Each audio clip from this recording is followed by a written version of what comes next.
Hi, my name is Dr. Tim Coppock.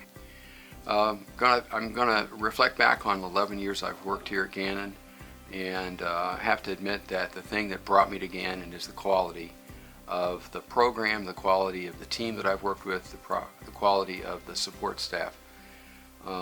That's helped me in so many different ways to meet the goals that I have for myself, and especially the goals for the program. One of the things that I know that we expect from all of our program faculty is we expect high quality from our students, and that comes in the form of having high standards. We have those high standards for the program. That translates into most of our students are very successful with passing both the licensure exam and our comprehensive exam, and that translates into real-world experience.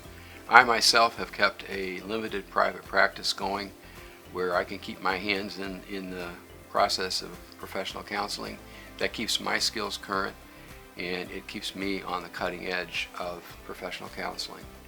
I believe that has had a huge impact on the students, and it definitely works to the advantage of helping to inspire them to be the best they can possibly be. Very proud of our program and the results we get.